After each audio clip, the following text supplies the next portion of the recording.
Hi, my name is Charles Tremini. My candidate number is 7119. My center number is UX871. This is my component 3 for AS Level Global Perspectives. My topic is overfishing. My perspective is environmental and how conservational education and legislation can save ecosystems and industries worldwide. Next, please.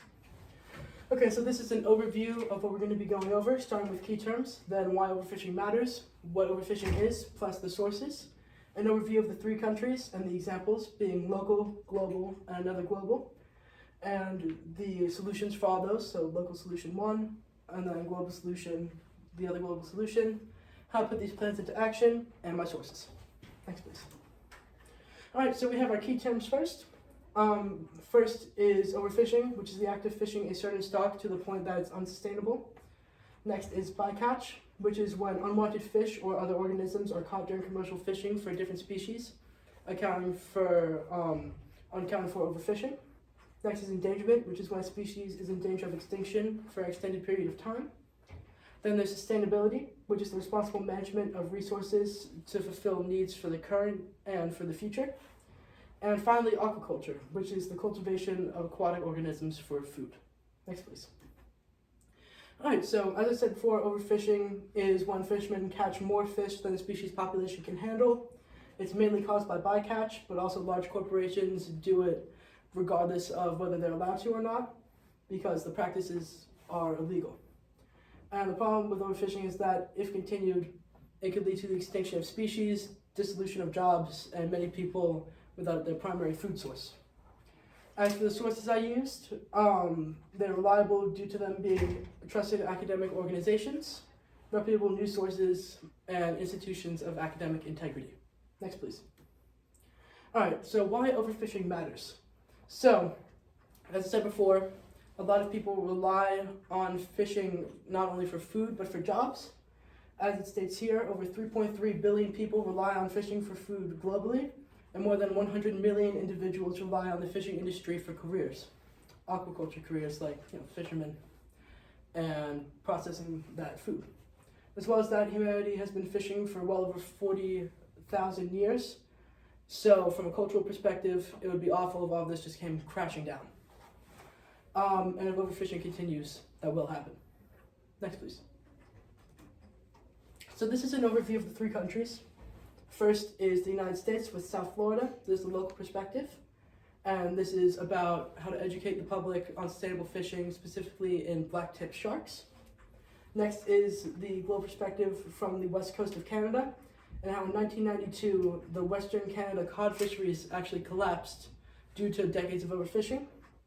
And finally is the perspective, the final global perspective from the Gulf of Thailand and the South China Sea, and how China has actually illegally fished in the areas, and how a group of countries are trying to prevent that. Next, please. Alright, so for the local example in Florida, although commercial fishing is a big factor in overfishing, recreational fishing also plays a part in it, specifically in Florida, which is home to the biggest recreational fishery in the world. In a 2025 article for the Marjorie written by Marlo Sterling, she talks about how black-tip shark fishing is a big issue in South Florida for the recreational fishing industry. She interviews fishermen from Central and South Florida about it, and specifically why it's such an issue here. Specifically the prohibition of certain selling of certain parts of the shark due to laws that have been passed, especially in 2019 with the Shark Fin Sales Elimination Act. A lot of the shark is wasted after it's caught and after it's dead, which is obviously awful for not only the business but the ecosystem. And by analyzing this, it's clear that legislation and education is needed to help prevent this in the future. Next, please. So, for Western Canada, in 1992, the Atlantic cod fisheries on the west coast of Canada actually collapsed due to decades of overfishing. This is one of the biggest examples in history of how overfishing could collapse whole industries. Not only did it leave 30,000 people unemployed, it also left a lot of people without a primary food source due to them preventing fishing in the entire area for decades to come after. And 30 years later, populations are still only 25% of what they were in the 80s. And that's even lower than they were in their prime. Not only that, but the size of the fish went down from 80 centimeters to an average of 65 centimeters, which is a 15 centimeter loss in the size of the fish due to larger ones being caught for aquaculture. After seeing the damage that took place because of the overfishing, it's clear that actions must be taken to prevent this on all scales. Next, please. So our final example is from the Gulf of Thailand and the South China Sea. And this is more of an issue relating to actually the government in the area. So the People's Republic of China has a large fleet of 15,000 benthic trawlers that they've used to commit atrocious crimes against the environment in the area, specifically damaging over 100 square kilometers of coral reefs. And a lot of this is due in part to the population that they need to feed. A lot of this is due to aquaculture. Not only that, the catch per unit effort has declined by 86% since 1966, resulting in evidence of the overfishing being detrimental to the area.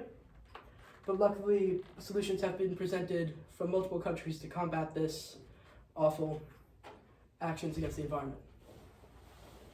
Next, please. So for the local issue, as I said before, legislation should be put into place to help prevent the waste of a lot of these sharks. Specifically, I believe the recreational quota should actually be raised from 8 to roughly 12 to 15 sharks, due to them being so abundant that fishermen actually waste the resources after they're caught. They're extremely common to catch, and it's just leading to a lot of waste for the environment and harm to the aquaculture industry in Florida. Not only that, I believe that the 2019 Shark Fin Sales Elimination Act should be repealed due to the fins being wasted by being dumped onshore from the fishermen. I believe that if we repeal that and keep all prior legislation intact, it would really help make the best use of those organisms. As well as legislation, I believe that education should be more prevalent in Florida to help educate people on sustainable fishing. Specifically, one fishing boat captain, Denny Voiles from Cedar Key, has been educating people on what's been happening on sustainable fishing. And I believe that if that's more common, that it would really help promote sustainable practices in the fishing industry. Not only that, organizations like Sharks for Kids and the Florida Sea Grant should be funded more, as well as facilities like Gumbo Limbo, and Loggerhead. Those facilities should be funded more in order to help people learn more about the environment around them and how to fish sustainably. Yeah, that's all for the local perspective. Next, please. So for the solution in Canada, what they did in the late 90s is they curtailed fishing in the Northeast Arctic and the western coast of Canada, as well as reduced their fleet size to almost nothing. By establishing basically restricted MPAs in the area, the populations were able to recover to a normal level, although still lower than they were in the past. And by doing this in other risk zones, it could really help the environment. Next, please. So like I said for the last one, I believe that if the People's Republic of China curtailed a lot of the fishing in the area, it would really help. And this could be accomplished through a coalition called the Quad, which is an association formed by the United States, Australia, Japan, and India, which are looking to help prevent a lot of the overfishing in the South China Sea by intercepting boats and using satellite data to catch them before it's too late. This can force the PRC to reduce their fleet size and establish MPAs in the area, and that would really help the population return to normal levels. Next, please. All right, so how to put these ideas into action? Like I said on slide 8, I believe that education should really be more common. I think that if we fund organizations like Sharks for Kids or facilities like Loggerhead, it could really help educate the public. Not only that, but you could also write emails to your local lawmakers to help put new legislation into place to help prevent this.